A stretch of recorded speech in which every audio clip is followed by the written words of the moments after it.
यो खोसेर ल्याउनु भयो। खोसेर ल्याए उनीहरू मात्र किन सेफ्टी हामी पनि सेफ्टी हो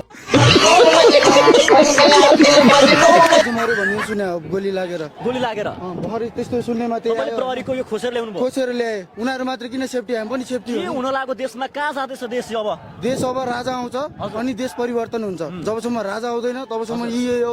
फटाए केपी प्रचण्डे होइन शेरबहादुर यिनीहरू ठग होइन नेपालको पैसा लगेर बाहिर इन्भेस्ट गर्छन् खातेहरू हो यिनीहरू बुझ्नु भएन त्यही भएर यिनीहरूको एउटा बाउ चाहियो क्या बाउ नभए बाउ भएन भने छोरीछोरी बिग्रिन्छ कि बिग्रिँदैन बिग्रिन्छ नि त त्यसै गरी राजा अब बाउ बनेर आउँछ यिनीहरूको ग्यास त खाए यहाँ आउने जनताहरूले आज गोली पनि खान खान तयार मलाई हान्छ म खान्छु मलाई हान्छ म खान्छु ल गोली खान तयार म गोली खाएर यदि नेपाल राम्रो हुन्छ राजा आउँछ भने मेरो देश नेपालको लागि हो अरू केही होइन मेरो मलाई मार्छ देशको लागि देशको संरक्षणको लागि हामी जस्तो युवा हेर्नु हामी जस्तो युवा कति विदेशतिर छन् क्लिनर यो त्यो दुबई खाडी मुलुकमा हो